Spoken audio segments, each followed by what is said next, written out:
Welcome to Moments with Marianne.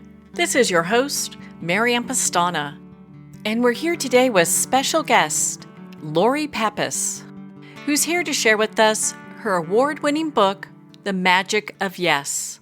Embrace the wise woman within. What if everything you've been through was actually preparing you to become the woman you were always meant to be? Well, today's guest is going to dive into just that.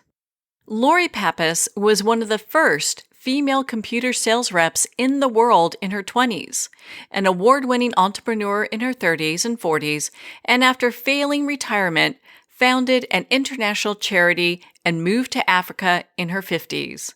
At 67, she met the love of her life online, and at 75, Lori launched her next career with her award-winning book, The Magic of Yes. Lori leveraged her experience with successful business models to create the innovative Dream Framework. The Magic of Yes includes practical strategies for personal growth and self-care, empowerment tools for leadership and success in business, and most importantly, tips on how you can access your inner wisdom in everyday life. So welcome to the show, Lori Pappas. Oh, thanks so much, Marianne. I'm very excited to be here.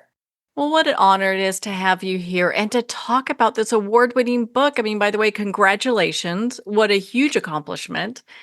I mean, you have to be so proud of your work. I'm so grateful. I am.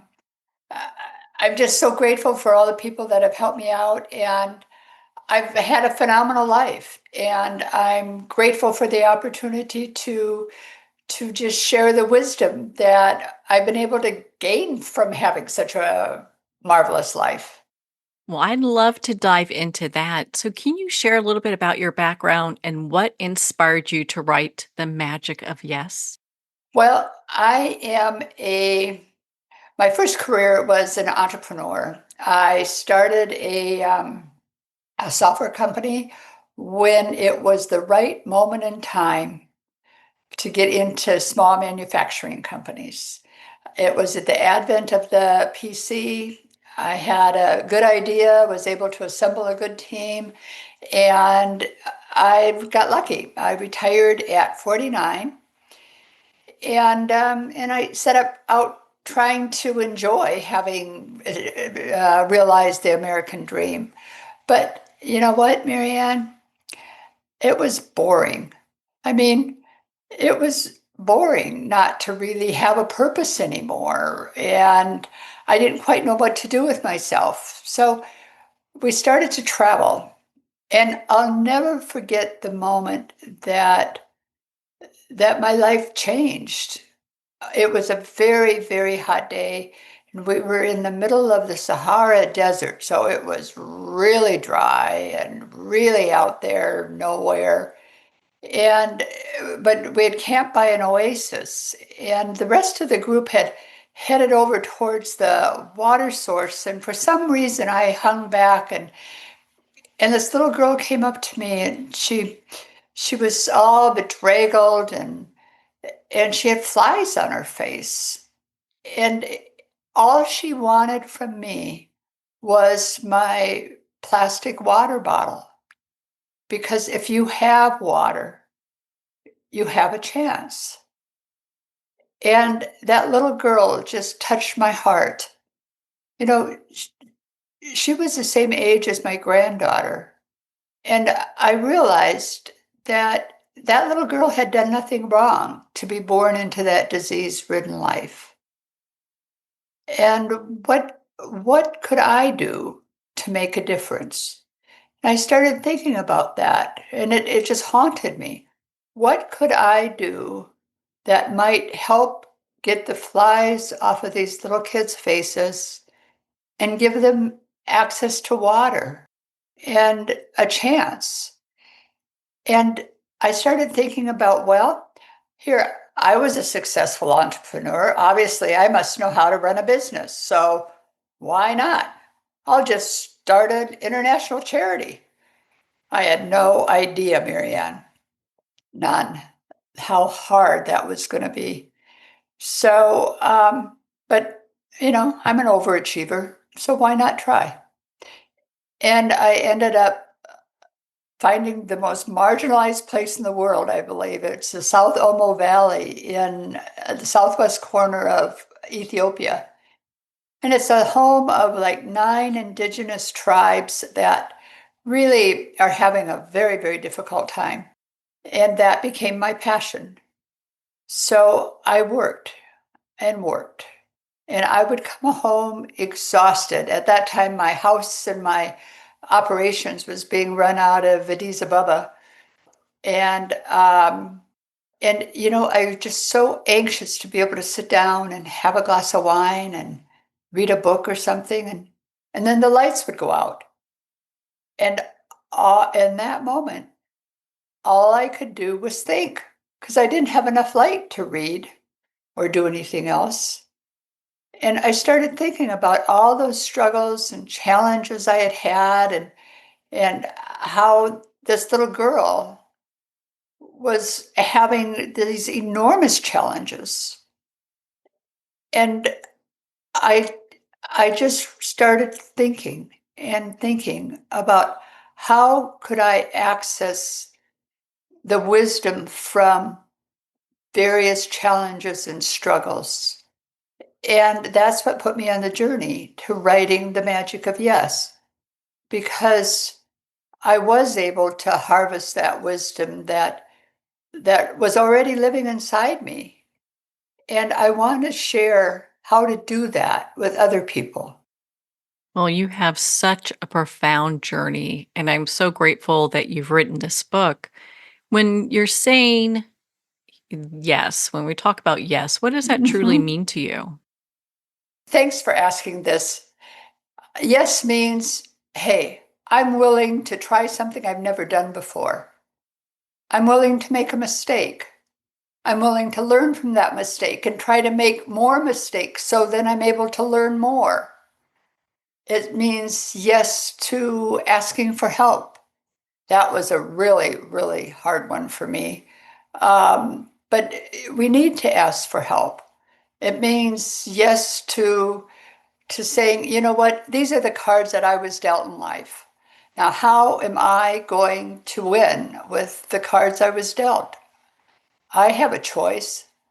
How am I going to make those choices in such a way that I'm able to find that peace and happiness and just add value, and to live my best version of myself. So yes is there's so many yeses, but it also means being willing to say no. You know, you've got to be willing to say no. That's my boundary. I am worthy of respect. I am worthy of a voice. I am worthy. And yes, it's just such a powerful word. So powerful. And I know you've touched on this a little bit. What does it mean to reclaim our voice and our worth? Well, speaking specifically as a woman, I mean, think about when you were a little girl, Marianne. How many times were you told, be good? And what does that mean? Be good. Doesn't that mean don't talk or don't go against the flow or don't make me look bad? I mean, right in the beginning, when we're saying be good, we're saying don't use your voice. Don't don't allow that intuition inside of you to be manifested. Because really our voice is, and I think particularly with women, we have a deep, deep well of intuition. And it needs to come out and it deserves to come out. And all those things get tangled up into self-worth. Finding one's self-worth is really hard, but it's doable. So, how can women begin to reconnect with that wise woman within, especially if they lost touch with her for years? Well, I really believe that the first step is to start honoring yourself by finding at least 5 minutes a day where you have quiet. Because where we learn is in the quiet and in the space. If we can create some space so we're able to think. Because we women so oftentimes are just reacting. And so, what I say the place to start is absolutely, absolutely make it your mission to find 5 minutes as a start. And if possible, to have that in some way connect with nature. I even tell people, hey, find a little rock and hold that in your hand because that then will ground you. Connection with nature is so important. And holding a stone, a little rock, that's what I did for so many nights when I was living alone and in Addis Ababa and just, you know, really under very difficult situations. I'd sleep with a rock in my hand. So you can start in a very small, small way. So let's talk about your dream model, which is central to every chapter in your book. Can you walk us through that? Absolutely. When so let's just dial into what I was saying about how your struggles and your challenges really can become the key to accessing your wisdom. They're the key to your wisdom because you have right away when you have been able to live through a struggle, which obviously you have because you're sitting here, um, you're resilient. And that key to the wisdom, your struggles, then becomes the next step is to harvest that wisdom. And I really believe that harvesting the wisdom does come down to that little word you just said, the dream. And I'm not talking about a fluffy dream. I'm talking about a big, dynamic dream where D is for desire. What is it that you really want? What do you need? And then R is reflect. What do you know? But when you're reflecting, you've got to separate that noise, that baggage, all that clutter, the supposed tos. Try to look at pure data of what do you know, and then explore. What else could you learn that would help you reach your desire, your D? And then A. A is so important. It's acknowledge. And first of all, acknowledge that life can really be difficult and there's hardships and there's challenges and bad things can happen to really good people and you're going to make mistakes. All that's life. So just acknowledge it. And then M. M is for mantra, and mantra is that saying or that thought or that prayer that encourages you, that sets the mood. So that's what people are telling me is helping them to dream in a way that can lead to transforming their life, that will help them be able to embrace that wisdom within and find that magic of yes. That's so empowering. Thank you for taking the time to share that. Well, you touched on something earlier that I'd like to dive a little into, and it's boundaries. So many of us have horrible boundaries. We're people pleasers. We either grew up with confusing messaging or like none at all. So, how can someone start to develop healthy boundaries? You know, Once again, and I have to really be honest about this. I had a tough time developing personal boundaries. Professional boundaries, I had no problem, but personal boundaries, I did. And step one, once again, is start small. And when you set a boundary, when you say, if you do this again, I'm going to do X. Make it something that you can do. Not some pie in the sky thing. You're not going to, oh, if you don't do this, I'm going to fly to the moon. It's got to be, if you do this, if you have to say something I don't want to hear, I'm just not going to listen.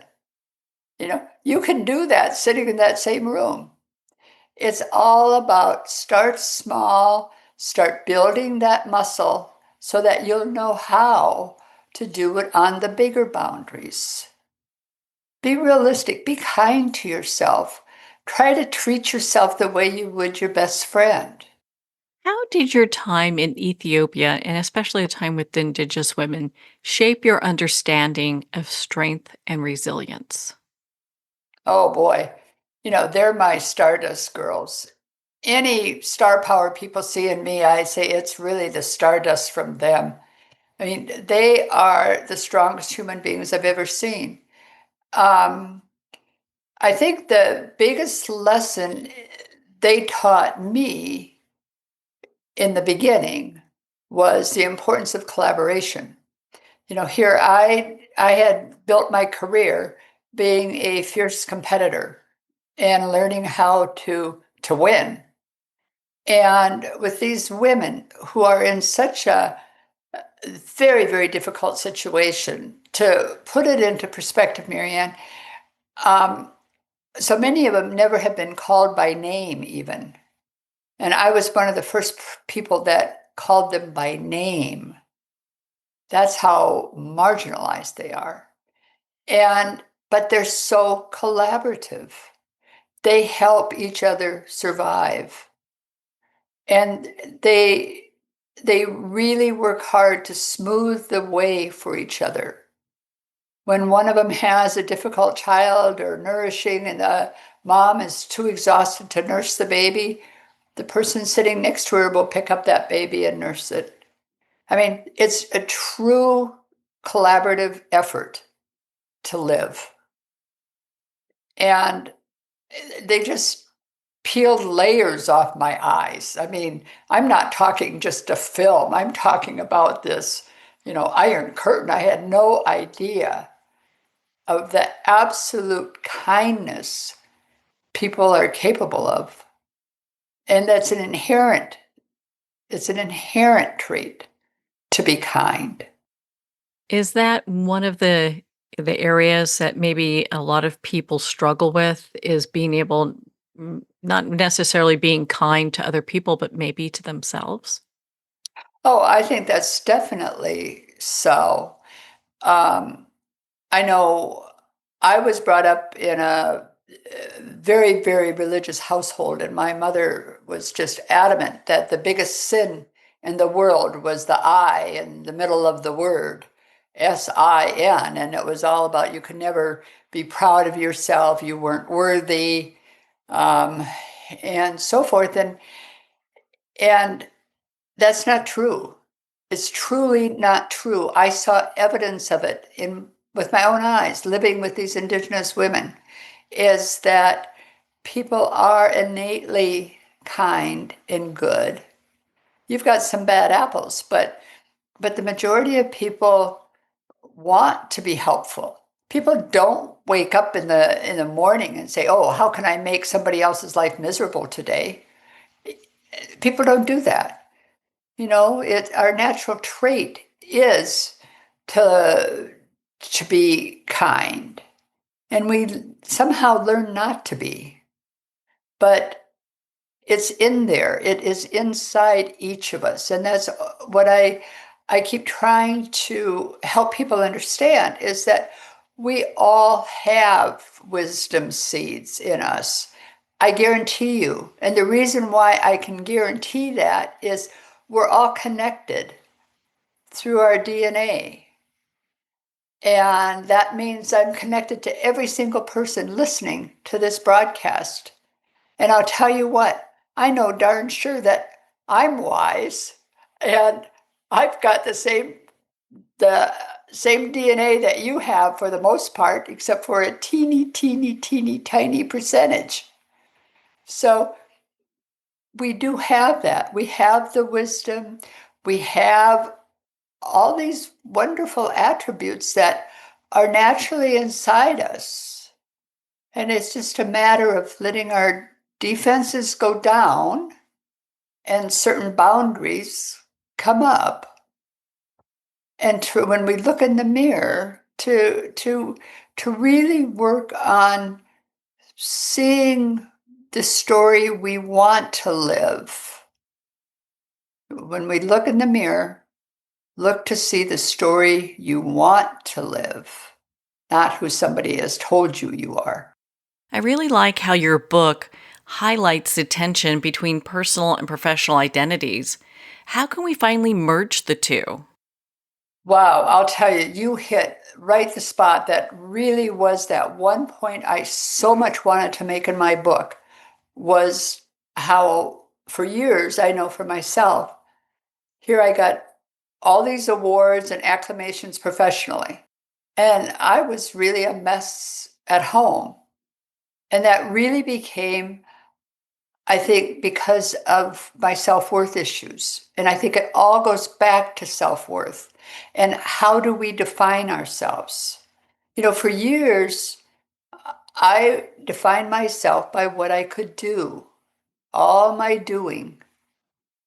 And when I was over in Ethiopia, especially sitting in the dark by myself so many nights, I kept thinking, well, what if, what if I removed the doing and I just tried to define myself by being who I am?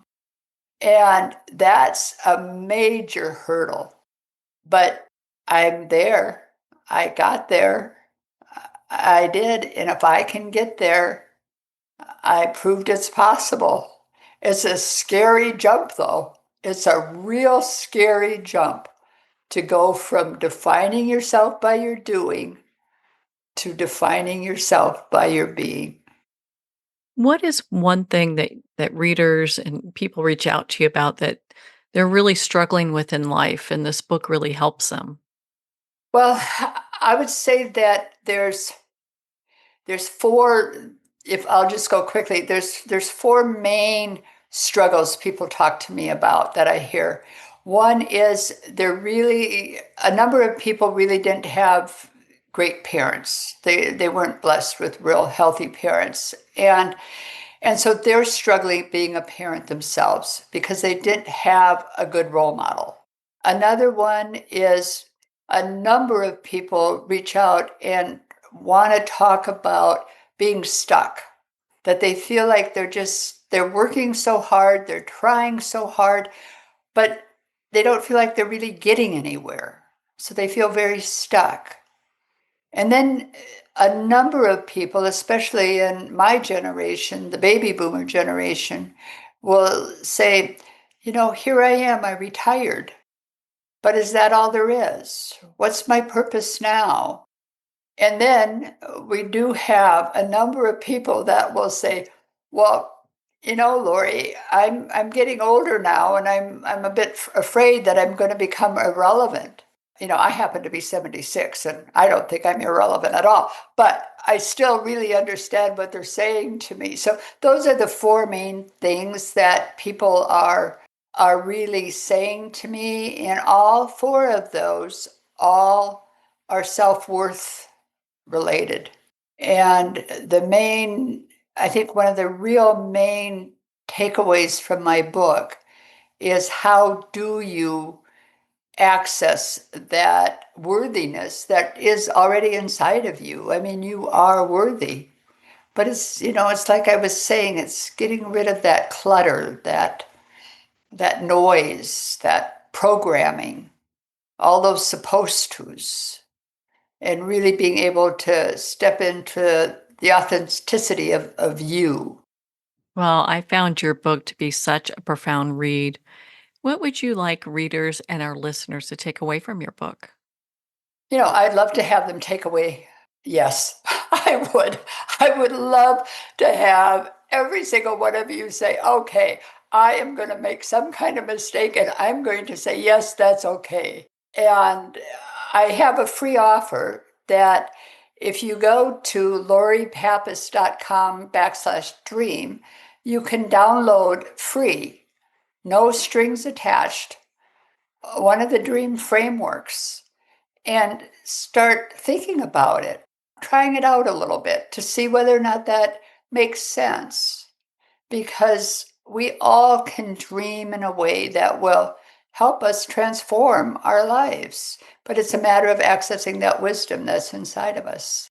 Well, you're such an inspiration, Lori. Thank you so much for taking the time to be on the show with us here today. Oh, it's been my absolute pleasure. Thank you, Marianne. Well, thank you, Lori. It's been such an honor to spend this time with you and to talk about your Nautilus award-winning book, The Magic of Yes. Embrace the wise woman within. Well, on that note, we're going to pause here for a quick break. You've been listening to Moments with Marianne. We'll be right back after these messages from our sponsors. Well, we're at the end of our time today. I'd like to thank everyone for tuning in. You've been listening to Moments with Marianne, where we make every moment count.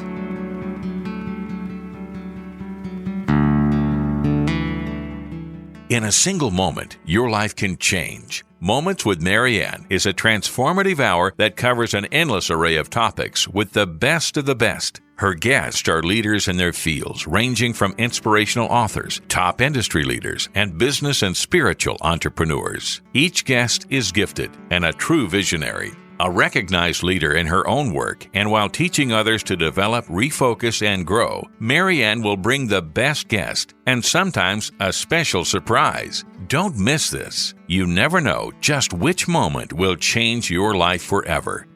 Make sure to tune in and visit momentswithmarianne.com for more information.